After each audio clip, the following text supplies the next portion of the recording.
28b. And we've been learning about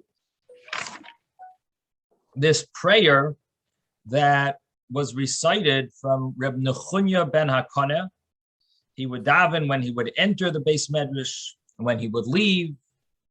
And we spoke about the prayer that he would, specific prayer that he would recite, and mainly that he shouldn't make a mistake. He should get things right. He shouldn't cause anyone to, he shouldn't make a mistake in halacha, and either his friends will be happy about it and that would cause them to be punished, or simply he should not make a mistake in halacha, and v'yismechu bechaverai, as the Maharsha, we saw in the Maharsha yesterday, that the Maharsha learns that it's not that they're going to be rejoicing at his mistake, but rather that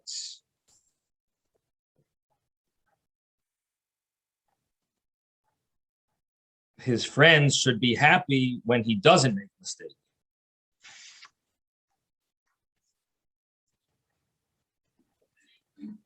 And then we said that the continuation of the prayer is that my friends shouldn't make a mistake, and I should be happy with them, as the Maharsha explains, that they did not make a mistake. So it really you could translate it that way as well. Then we spoke about a very interesting. The Gemara then says about what the prayer was when he would leave the Beis Medrash, and he would thank Hashem that Hashem put his portion in those that dwell in the Beis Medrash and not among those that dwell on the street corners. And Miyoshvei Kronos, Rashi says it means shopkeepers and simple, unlearned people, and that I get up early and they get up early, but I get up early to learn Torah. Hashem put me in this, gave me this portion, and they get up early for dvarim b'telim, wasteful things, wasteful matters. I toil and they toil. I toil and get a reward. They toil and don't get a reward. And commentaries ask, what do you mean they don't get a reward? They do get, they get money for their work. So what does it mean they don't get a reward? And I think the simple explanation is that they don't get a reward in the world to come.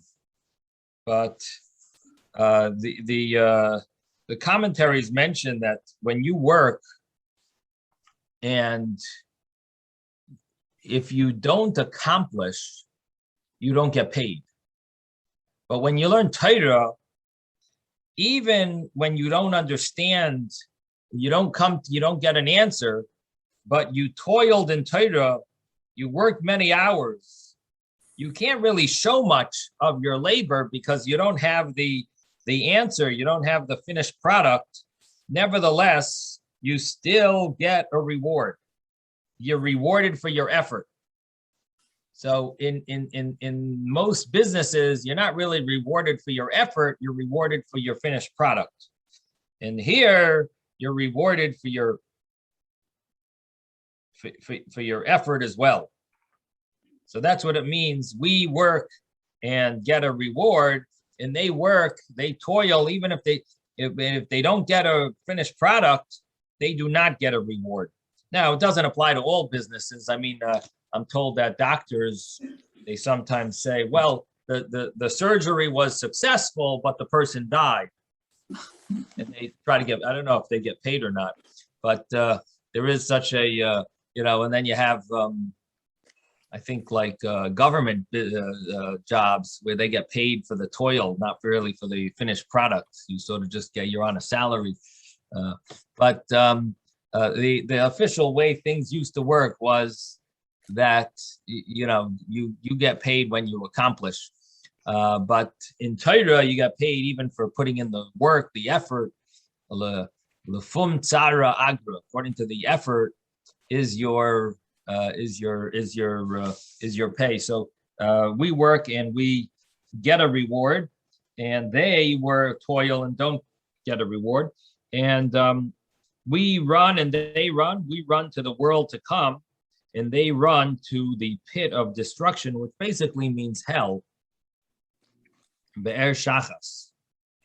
And then the Gemara mentioned the story of when Rabbi Eliezer got sick, and his friends came to visit him. And this was really an interesting story. Number one, what was interesting was that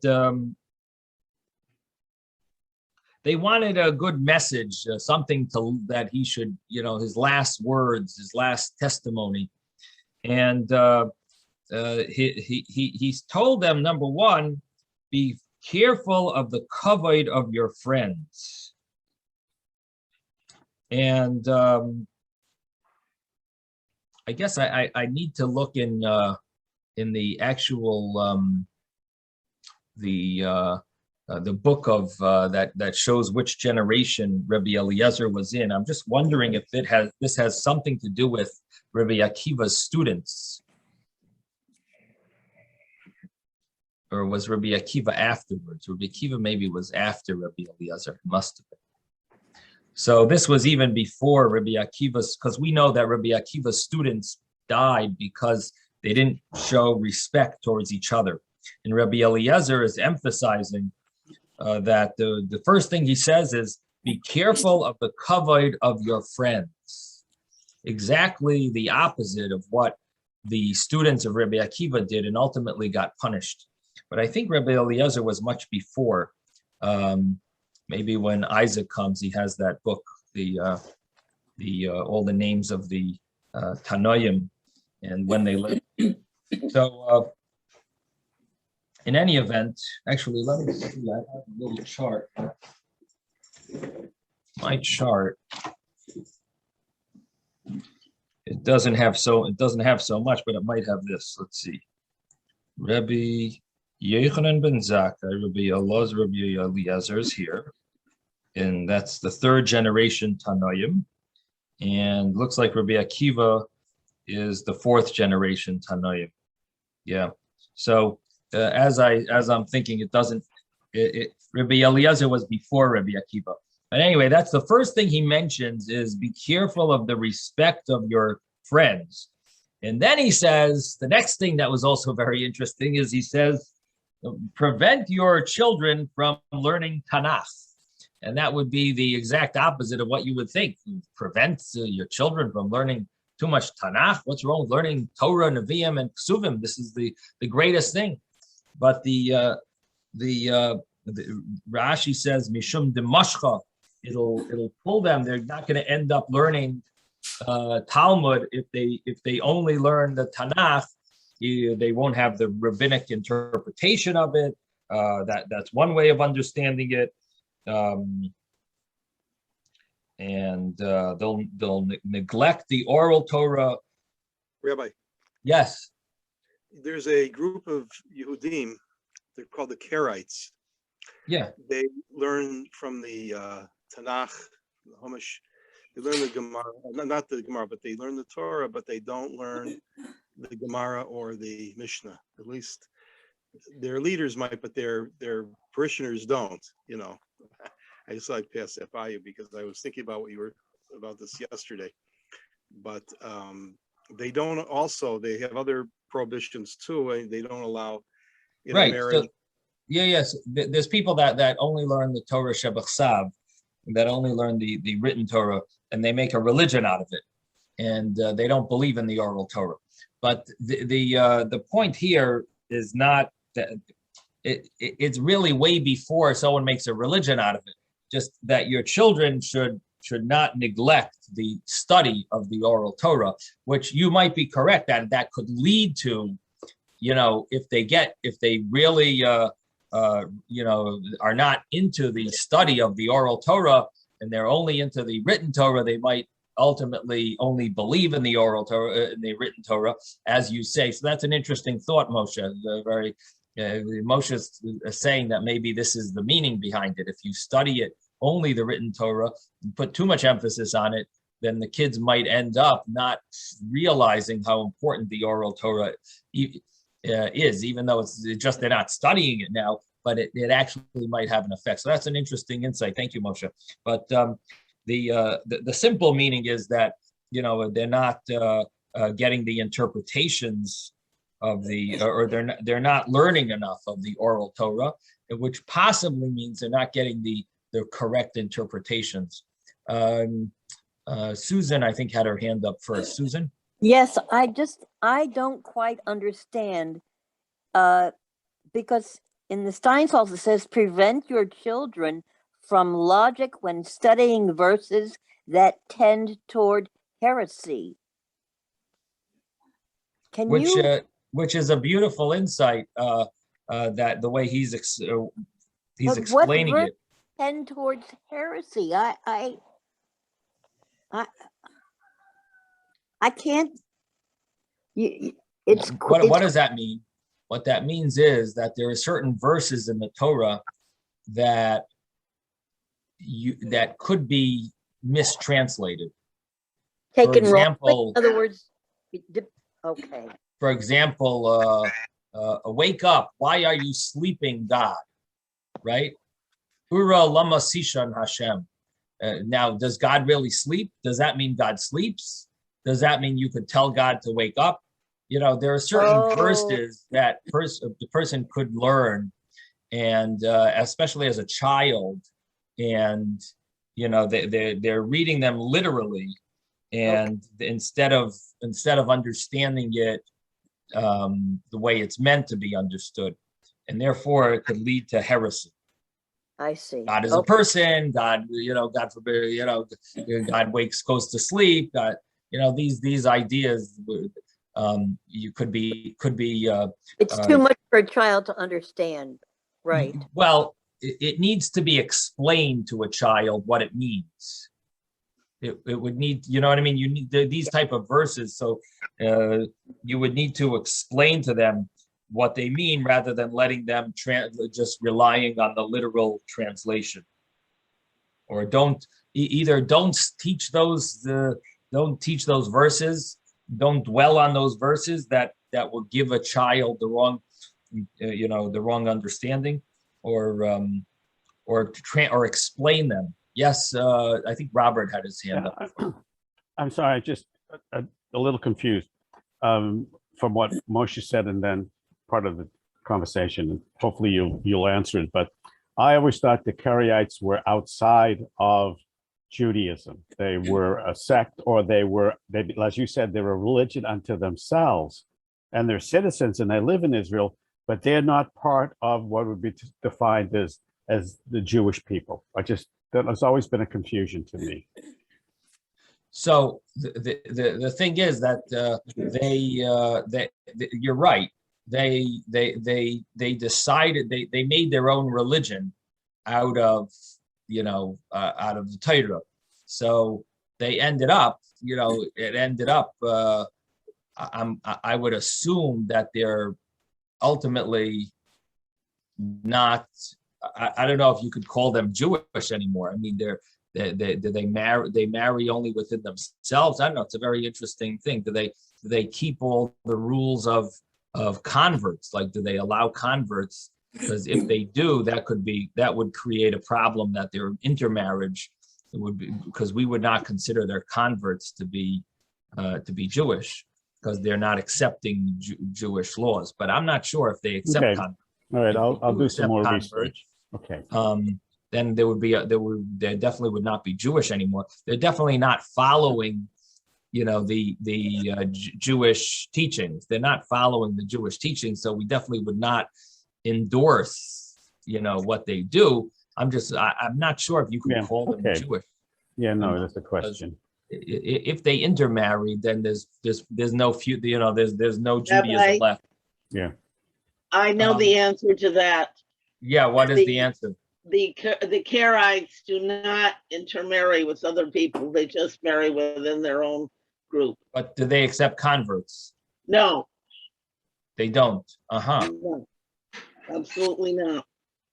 Interesting. So it's surprising that they're still around. There was a community in Egypt. I don't know what they call themselves now. There is a group in Shechem. I'm not sure, and they have a lot of medical issues because they only marry within themselves, which definitely. What is it? Intermarry. Yeah, but, they're but intermarried, right. it creates a lot of health issues because they're marrying their cousins and their nephews and their. Yeah, intermarriage. Yeah. Anyway, but in any event, it's a different religion. But at the same time, I guess you have a point that if their parents are Jewish, they're still they're still, I guess, Jewish. I guess you're right. I'll do some more research. Thank you. Okay, yeah. Ben. Yeah, I wanted to say I'm an older child and I studied some Torah, but I never saw the sentence that you mentioned in the Torah or anything close to it. The verse I said, Ura Lamastishan Hashem. That verse? Yeah, but I'm saying I only found positive sentences. I didn't find anything negative in the Torah against God. And I didn't feel that as a child, I should not have studied Torah. I feel that I should have started as a child. And when I was ready to study the Mishnah or the Gemara, I was hoping to study it if I found the sources for it. It's not that I was against it. I just didn't have the time or the place to do it. But I can't see that somebody should discourage kids from studying Torah. So he's not discouraging them from studying. I have an answer to Ben. Okay, sure. There's a verse that we say every single day that we should worship idols. What's the verse? It says in Shema, Va'avadatem Elohim acherim v'ishtachavitsam lahem. You should worship alien gods and bow down to them. And that's not what it says. It's not what it says. I'm reading it from says the not to do it because it you're says, going to be punished. It says, take care. The first half of the verse says, take care lest your heart be lured away and you turn away. And then it says, Va'avadatem Elohim acherim Okay, so it tells you lahem. not to do it. First, it tells you not to do it. The second half of the Okay, verse so says, it tells you not to do it. What's the matter for the second? because if a child starts to read from the middle of the verse, it says, Va'avadatem Then he made a Elohim. mistake. That's because he was learning without the proper explanation. No, I don't think a kid would say something from the middle of the verse. Ben is not an easy guy to argue with. Don't start up, David. You're starting up with the wrong people. Gotta know who you gotta know who to pick a fight with. But the thing is like this. Thank you for trying to answer Ben's question. But Ben was wondering, like, it seems like he's saying don't learn Torah, but it's not exactly saying that. It's saying be careful on what areas of Torah you're focusing on and what the child is able to handle. So, what you're concentrating on, so that's the translation. That's what's going on here. And Rabbi Eliezer said that in addition to number one, being careful your friends, respecting your friends, in addition to preventing your children from overly concentrating on the Tanakh, also make sure that they hang out between the knees of the Talmidei Chachamim, of the scholars, meaning that they should hang out with the scholars. And when you are praying, he says, remember before who you are praying, which is also a very important point. People get so used to praying by rote, you almost forget about Hashem, and you're just davening without even thinking about Hashem. And then, if you do that, you will merit the world to come. So that's the That's the story of Rabbi Eliezer. Now comes the next story is Rabbi Yochanan. And that's where we are. What page are we on, please? So 28b, we're like exactly in the middle of the page. Okay, thank you. I'm going to mute everyone because I hear some background noise. Okay, so Kishachala uchshachala Rabbi Yochanan ben Zakkai. When Rabbi Yochanan ben Zakkai got sick, nichnasu talmidav levakroi. His students came to visit him. Kivan shara oisai. Shara oisam. Since he saw them, hischil livkais, he started crying. So Amru like Talmidav. So his students said to him, Ner Yisrael, the light of Israel, Amod Hayamini, the right pillar, Patish HaChazak, the strong hammer, Mipnei Ma Atabaycha, why are you crying? You're the leader, you're everything. And Amar Lahem, he said to them, Ilu lefnei melech basar v'dam, if before a king of flesh and blood, and I see they would be taking me. Shehayoim kan umachar bekever. Today I'm here, tomorrow I'm in the grave. Tomorrow the king, if before a regular king of flesh and blood, they would bring me, that the king is today here in this world, tomorrow he's in the grave. She'im kayes alai, if he gets angry at me, ein kaisoi kasoilam.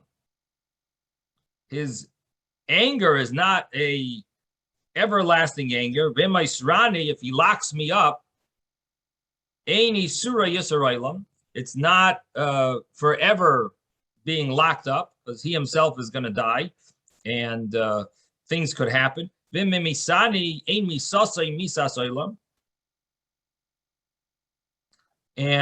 if he kills me, it's not his killing doesn't cause me to die forever. I have the next world. And I could even be mephias him. I can even appease him with words. And I could bribe him with money.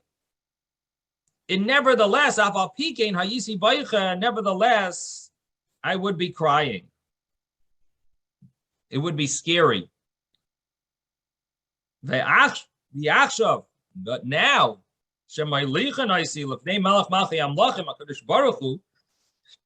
they're bringing me before the King of all kings. HaKadosh Baruch Hu, the Holy One, blessed be He, Shu Chai V'Kayom, who exists forever, Li'olam, Ula'ol Me'olamim, forever, his everlasting existence, Shem Kayes Olai, if he gets angry at me, Kaisoi Kas Olam, his anger could last forever. V'Maisrani, if he locks me up, Isura Yisar Olam, his locking up could last forever. And if he causes me to die and lose olam haba, it could be a misas olam forever. And I cannot appease him with words. And I can't bribe him with money. If I'm not mistaken, the Maharsha here says that really you could appease Hashem with words. If you pray, if you daven, that's appeasing him with words. And appeasing him with money would be like tzedakah.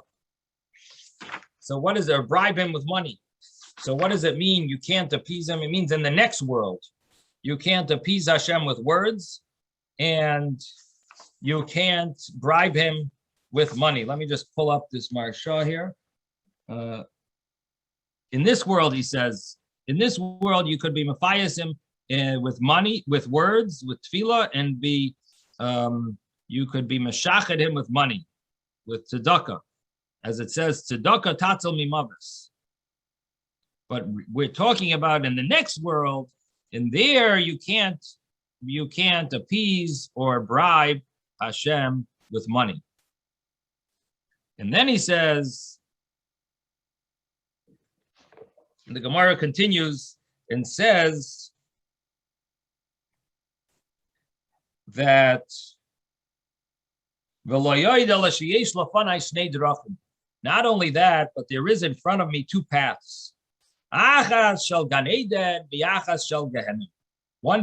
Gan Eden and one path of Gehenna. Gan Eden is the Garden of Eden. Gehenna is hell.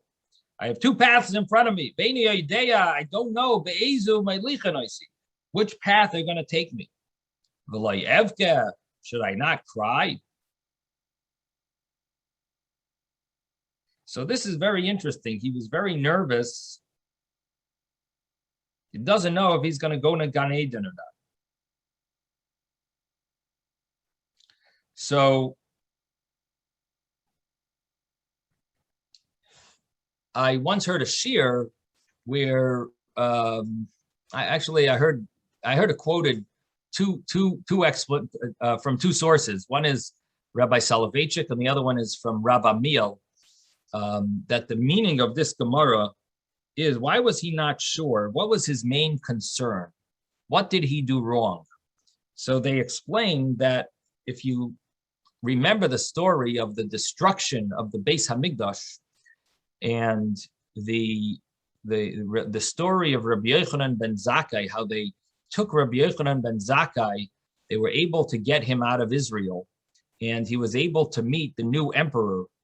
And he asked, the new emperor was so impressed and amazed that Rabbi Yochanan ben Zakkai had foreseen that he's going to be the new emperor, because before he became the new emperor, Rabbi Yochanan ben Zakkai already said, peace to you, emperor. And he said, I'm not the emperor. And right then and there, all of a sudden, they came to anoint him as the emperor. So he was so impressed. He says, I'll give you 3 requests, 3 wishes. And Rabbi Yochanan ben Zakkai, the 3 wishes that Rabbi Yochanan ben Zakkai chose was that they should let the city of Yavne v'chachameha, that Yavne and its scholars should be able to survive, that he shouldn't destroy Yavne, the city of Yavne, and the yeshiva there, and the chachamim, the scholars there. That was one request. Another request is he should spare the family of the Nasi, the Rabbi Gamliel's family, and Hillel, that family. And the third thing was that they should find a doctor to heal Reb Tzaddik, who was like the greatest tzaddik of that time. So these were the 3 requests of Rabbi Yochanan ben Zakkai. But in the Gemara, there's a claim against Rabbi Yochanan ben Zakkai. Why didn't you ask him to spare the Beis Hamikdash? You had 3 wishes. You should have said, spare the Beis Hamikdash. Now, that sounds like a good claim, but the Gemara answers and says, well, his logic was, don't ask for too much, you'll get nothing. Tafasta meruba like tafasta. If you grab too much, then you're not going to get anything. That was his understanding. But what was the problem was that although he felt that way, he wasn't 100% sure that he made the right choice. Maybe a miracle, maybe it would have worked. Maybe he always was bothered with this thought that maybe he could have gotten them to give them one more chance. Give us one more chance. Don't destroy the Beis Hamikdash. And therefore, it always ate away at him, this thought that maybe he did the wrong thing. And that's why he's not sure which path he's going to take. And in other words, is he really going to merit the Garden of Eden? His students said, what do you mean you're the greatest person in the whole generation? And he was nervous that he's maybe not going to make it to the Garden of Eden. So that's the explanation that I heard b'shem both of these rabbis. And now the Gemara continues, and it says that Amru Lai Rabbeinu Barchenu. So they said to Rabbi Yochanan ben Zakkai, bless us. Amar lahem yiratzain sheteimira shamayim aleichem k'mayra basar v'dam. He said one of the most, a very popular statement. We all have heard this before. He said, may it be Hashem's will that the fear of heaven be upon you like the fear of a human. You should fear Hashem like you fear a person. Amr like Talmida Vatkan, his student said, what? We shouldn't have more fear of heaven than fearing a person? That's all. That's all the fear we should have is like we fear a person. That's the fear we should have for heaven. So he said, Amr lahem ulavai. And this is the famous word halavai. This is where it comes from. Ulavai. I wish you should have the fear of heaven like you have fear from a person. Teidu, and I'll prove it. When a person sins, what does he say? He says a person shouldn't see. So you see that if he was that it's a the fear of a person is a serious thing, and if we would fear Hashem like we would fear people, it would stop us from sinning. It would stop us from sinning, and if you think about it, you know, when you're driving and you hear the siren, the police behind you. That's the halavai. We should have that type of fear from a sin.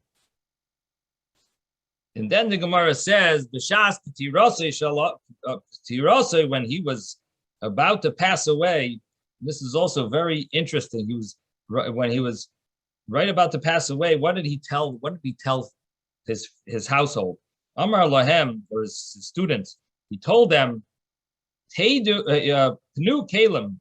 Remove the vessels mipnei hatuma, because of the impurity of the house. It's going to be like a oihel. It's going to be like a tent, and anything that's in the same room is going to become impure. So remove all the vessels. Vehechinu kisei, and prepare a chair for Chizkiyo Melch Yehuda Shaba, for Chizkiyo, the king of Yehuda, who's coming. And so this is a very, very surprising. What does that mean? Chizkiyo, the king of Judah, who was 1,000 years ago, passed away. I'm just throwing a rough number. He's going to now come and he's escorting Rabbi Yochanan ben Zakkai. What is the connection between Rabbi Yochanan ben Zakkai and Chizkiyo Melech Yehuda, who's coming, and they're going to prepare it? They should prepare a chair, and which is also like very beyond our understanding. How did Rabbi Yochanan ben Zakkai had such a prophecy? He saw what was going on in heaven, that Chizkiyo Melech Yehuda is on his way to come and escort him. And how did Rabbi Yochanan ben Zakkai deserve, and what was his connection with Chizkiyo Melech Yehuda? So this is a very interesting, surprising Gemara. Yes, Ben. I wonder, is that the same Yochanan that we just studied two Mishnahs ago, that he was 18? No, that's Rabbi Elazar ben Azariah you're thinking of. Rabbi Elazar ben Azariah. No, who had the white hair and was like 70? Wasn't it Rabbi Yochanan? No, Rabbi Elazar ben Azariah. Elazar, okay, thank you. Rabbi Elazar ben Azariah. So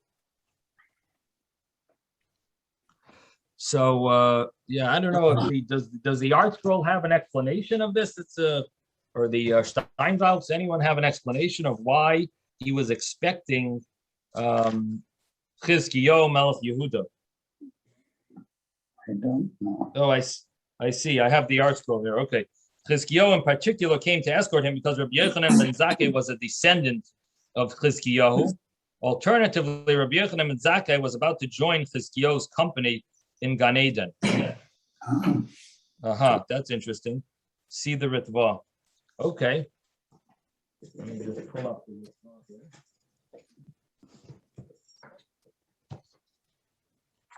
So, it's he's a descendant of his. That's interesting. Even if he's a descendant of his, you could ask, well, if he's a descendant of Chizkiyahu, he's probably a descendant of the other kings. So why was it specifically Chizkiyahu who was going to escort him? Maybe he was the first in his yichus. So I see the first one of the yichus. Right. The beginning of his yichus. So it seems like there's a Kabbalistic idea here in the Ritva. He brings that there's 7 classes in Gan Eden. And Chizkiah is from the 3rd class. And he's going to be Malava, escort Rabbi Yochanan ben Zakkai, who's supposed to go to the 3rd class. Because there's a Gemara in Chagiga that mentions that they belong, a baskoil, a heavenly voice called out, said, you, your students, and the students of your students are going to enter the 3rd class. And then on the bottom, I see he says another point. He says, Chizkiyahu HaMelech came to tell him that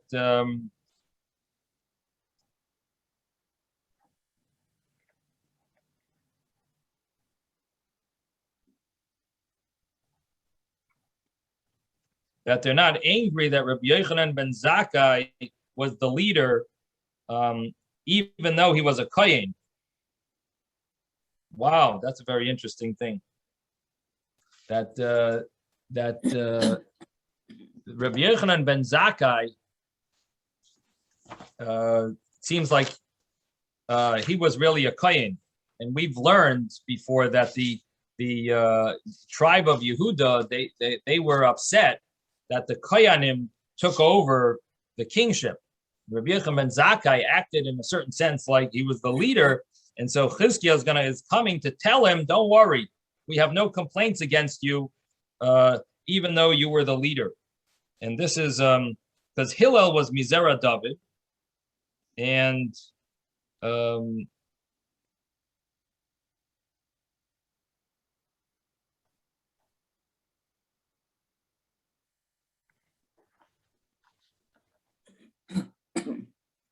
so he was not from Yehuda.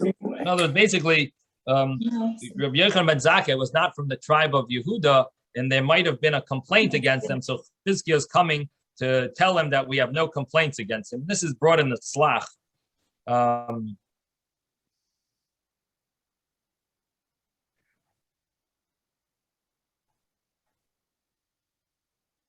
Another explanation, he says, is that after Rabbi Yochanan ben Zakkai, his kids are not going to continue this kingship. Rather, it's going to return to Hillel's family. And therefore, he says, prepare a chair for Chizkiyahu Melech Yehuda, meaning the chair is going to go back to the family of Hillel, of the tribe of Judah. So that these are a few of the explanations that are given. So that's interesting. Okay, so that's why that's the connection with Chizkiah. There is another explanation that Rav Amiel says, and that has to do with the fact that Chizkiah did not sing Shira.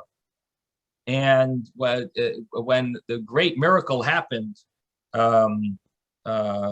he was rebuked that he didn't praise Hashem.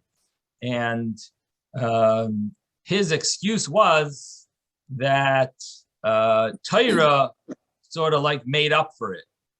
And that is Rabbi Yochanan ben Zakkai's answer to Yavne asking for Yavne. In other words, what was Rabbi Yochanan ben Zakkai's worry? His whole worry was that he chose Torah over the Beis Hamikdash. That he chose Yavne to ask for Yavne over getting the Beis Hamikdash. And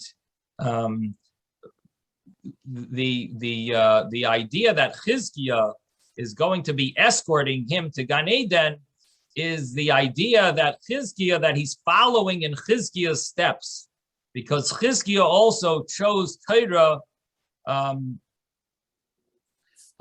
instead of singing Shira. So in a certain sense, Rabbi Yochanan ben Zakkai was going along the path that Chizkiah started, and therefore Chizkiah was going to be the one to escort him.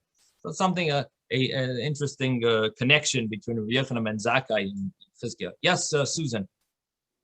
The thing I find amazing is that this man is at the door of death, and he's fearing for heavenly judgment, and he's trying to teach the students at the same time while he's experiencing this. He's dying, and he's still trying to get his message across to the students. I find that totally amazing. Yeah, he's very composed. Yes. Incredible. Yep. Okay, Ben, I think you wanted to say something. Ben? No. You want to say something? No? Oh, okay. I thought someone else had their hand up. Okay. All right. Well, that's the story of Rabbi Yochanan ben Zakkai. It's a very popular story. It's mentioned numerous times. People give drushes. People give sermons. They always mention this. That person should have fear of heaven like he fears a person, and that's that halavai. We should have that. As you would think that you should have much more fear for Hashem than you fear people, but halavai, you should fear Hashem like you fear people. The next Gemara, the next Mishnah, it talks about other prayers, regular davening Shemoneh Esrei. I saw an explanation, heard an explanation that Reb Nechunya ben Akana's prayer that's mentioned in the previous Mishnah, the reason why we have it here and among all the morning prayers is because there were many rabbis that Torahsoim umnasam, that their Torah was their main service to Hashem, and they were exempt from doing the regular davening. So it mentions his prayer, that prayer that they would say when they went to learn, because in a certain sense, that was for them, that was their daily prayer, because they were exempt from the regular prayers. And that's why it fits right here in the chapter that talks about prayers, that there were many scholars that didn't say the regular Shemoneh Esrei prayer, and therefore they would recite this prayer of Reb Nechunya ben Hakana. Anyway, in any event, the next Mishnah tells us about the Shemoneh Esrei prayer, and that it wasn't such a accepted. In other words, there were different opinions about it. Did you need to say all 18 brachas? Could you get away with doing an abridged version, and so on? So that's what we're going to see now in the next Mishnah. So we're now on 28b, and we're at the Mishnah, which is maybe about 20 lines up from the bottom of the page. Rabban Gamliel Omer. Rabban Gamliel says, every day a person should daven the Shemoneh Esrei, 18 blessings. Rabbi Yeshua Omer Me'ein Yurches. Rabbi Yeshua says that you should daven a prayer that's Me'ein, that's similar to the Yurches. It's not exactly the 18 brachas, but it's Me'ein. It's a bridge. They say bridge. The word bridge. Yeah, I don't know if that's the best translation, but guess we'll have to use it. Abridged for the 18 to the 18 brachos, and an abridgment of the 18. Okay, Right. I Is guess that we'll both use in, that. is that both in the Stein salts as well? Yeah. Because we have that in Yeah, the art scroll as well. I So guess that's the best explained. English translation. Yeah. Okay. A We're shortened going to use version. that. An abridgment of the 18 brachos. Literally, it would mean like similar to the 18, or something close to me'ain, but approximately the 18. But so what it means is an abridgment of the 18. And there are two ways. The Gemara is going to have two ways of abridging it. So we'll see in the Gemara what that means. What is this abridged version? Rabbi Akiva says, Im shigura tfilasei befiv, if a person's prayer is very clear, it's very steady in his mouth, mispalel yudches, he davens all 18. If it's fluent, that's a better word. If it's fluent in his mouth, mispalel yudches, he davens 18. Vim lav, if it's not fluent, so me'ain yudches, he should daven this me'ain, the abridged version of the yudches, of the 18 brachos. What does that really mean? What the abridgment should be? What's the substitute for the Shmona Esrei? Oh, so there's two. The Gemara will say two options. One is that you do the first three blessings, the end three blessings, and in the middle you do an abridgment of each of the 18 brachas. You abridge the first bracha, you skip out, a little part in the middle. You abridge the second bracha, you skip out some of the middle of the second blessing of the second. And again, the Shemona Esrei, let me just clarify. The Shemona Esrei starts out with three blessings in the beginning, three blessings in the end, and then the middle blessings are the requests. So you got 12 requests, and then you have the three blessings in the beginning are called praises to Hashem. Three blessings in the end are thanks to Hashem, gratitude. So you got the beginning and the end, and then you have the middle requests. So there's different ways of abridging the middle requests. The beginning and the end is the same. You have to do the whole first three blessings and the end three. But the middle is different ways of abridging it. One way of abridging it is each blessing stays the same. You have 12 blessings in the middle, but those blessings in the middle, you don't do the full paragraph of each blessing. You do the beginning part and the end of each blessing. Another way of abridging it is making it much shorter, putting all those 12 middle blessings into one blessing. You make one long run-on sentence, one long sentence of all 12 combined. So those are the two ways of abridging it. And again, we'll see it in the Gemara exactly, but that's what the Mishnah says, that there's an option of abridging it. That's Rabbi Yeshua's view. Rabbi Gamliel says you got to do all 18. Rabbi Yeshua said you could do this abridged version. And Rabbi Akiva says it depends if it's fluent. If you know all 18 fluently, then you do all 18. If you don't, do the abridged version. And now we're on the next statement of the Mishnah. Rabbi Eliezer Omer ha'isa tfilasei keva ein tfilasei tachnunim. Rabbi Eliezer says that if a person makes his prayer as a keva, as something that's like automatic, his prayer will not be supplication. And this you can imagine what it might mean, but the Gemara is going to say it has a number of different meanings. So we're going to wait for the Gemara, and we'll see what the different explanations are for a person making his prayer automatic or keva, and that somehow that's not good. His prayer will not be tachnunim, it won't be a supplication. Rabbi Yeshua says, if a person goes in a place of sakana, mispalel tefillah ketzara, he should daven a short tefillah.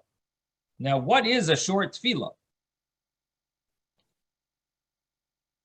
And he says, this is it. Hashem should save your nation as She'eres Yisrael, the remnants of Israel. B'chol parashas ha'ibur, in any, the Gemara will say what parashas ha'ibur is. In any situation of ibur, parashas ha'ibur, that Hashem should save us. And yiu tzarcheim lefanecha, v'yiu tzarcheim lefanecha, and their needs should be before you. You should see what they need. Baruch ato Hashem shemea tefillah. Blessed are you, Hashem, who listens to the prayer. And that's called the tefillah kitzara. That's a short prayer. Now,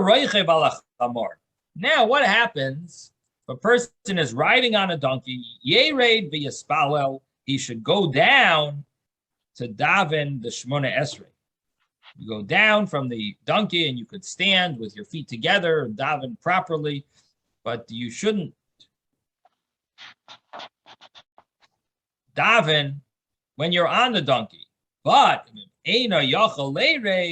what happens if you can't go down? If you go down, the animal's gonna your car is going to take off. Your donkey will take off, and you can't go down. You have other expensive things.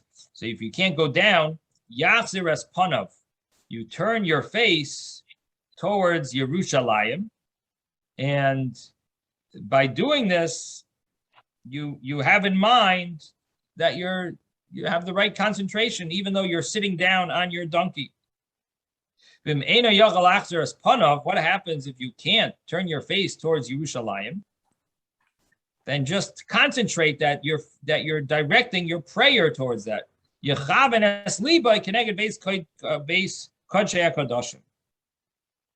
Have in mind that you're concentrating on the base, the base Hamikdash.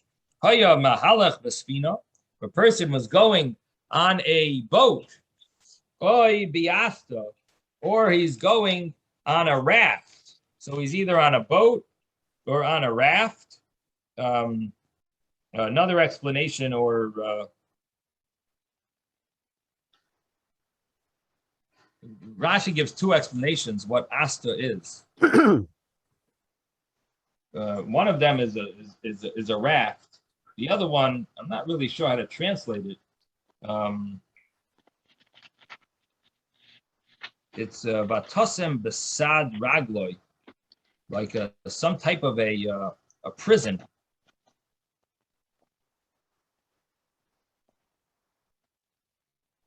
So if he's not able, I guess, to know which direction.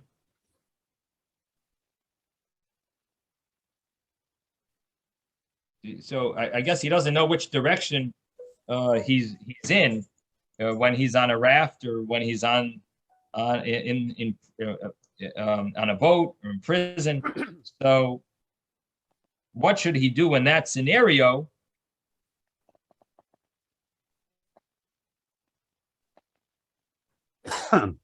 So Yechaven es liboy keneged beis kodshei hakadoshim. He has in mind, or maybe he can't. It's too dangerous to move around. So he has in mind that he's davening towards the base Hamikdash.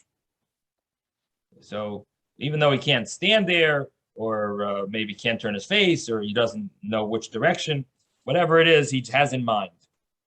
So the Gemara says, Hani Yud Ches, these 18 brachos,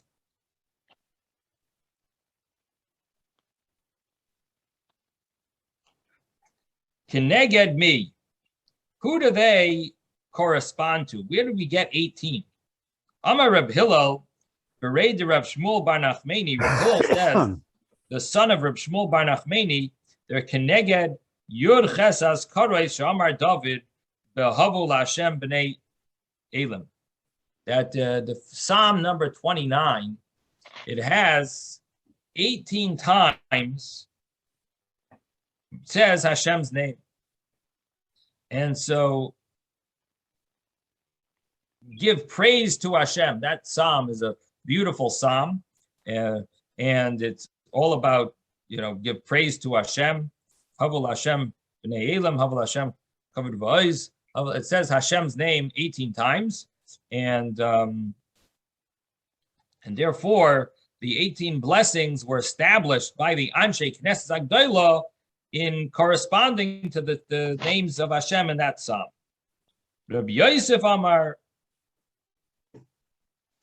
Rabbi Yosef says, "Keneged Yudches as Karos Shebekriya." They are corresponding to the 18 mentions of Hashem's name in the Shema. Reb Tanchum, Amar Reb Yeshua ben Levi Amar. Reb Tanchum in the name of Reb Yeshua ben Levi says, "Keneged Shmoina Esrei Chulyos Shebashedra." It corresponds to the 18 vertebrae in the back. That is the significance of the Shmona Esrei, the 18 brachas, is one of these explanations. Rabbi, Yes. I'm sorry, I didn't catch the second manner in which the prayer was abridged. I wrote down the first one, but there was a call and I didn't catch the second one.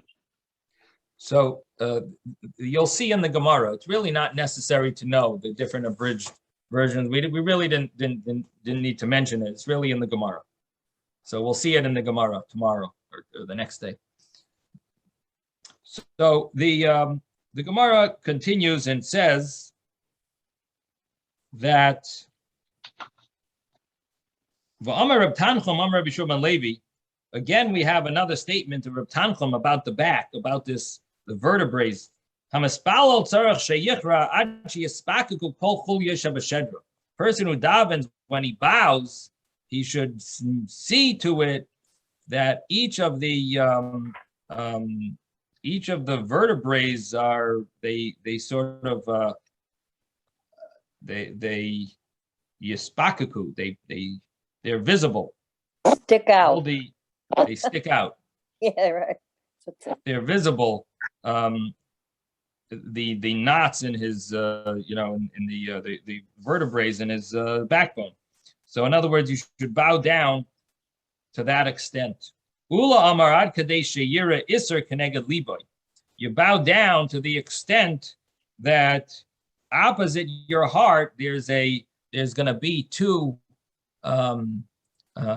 folds in your stomach skin. There'll be two folds, and when it reaches the middle of it is the size of an iser, a certain coin. When it reaches that thickness, that's the extent that you should bow down. When you reach that thickness of the inner fold, the middle area between the two folds. And the Gemara continues and says, once a person bows their head, shuv einay tzarech, you don't need to do anymore. Amar Rava v'hu d'metzar nafshe. That's if it's painful, it's visible that he's in pain, that he wants to bow, but he's in pain and he can't. Umechze kaman dekara, and it looks like he is bowing, but he's in pain. So that's the law about bowing during the 4 bows that a person does in the Shemona Esrei, and then the final bow when you take the 3 steps back. These are the rules about the bows, how far a person should bow. The Gemara continues. Oh, it's 11 o'clock. Okay, I guess we're going to stop here.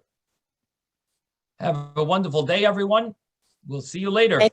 Bye. Bye, Gazon. Thank you, Rabbi. Nice to see you all. Good to see you. See everybody. Thank you, Rabbi.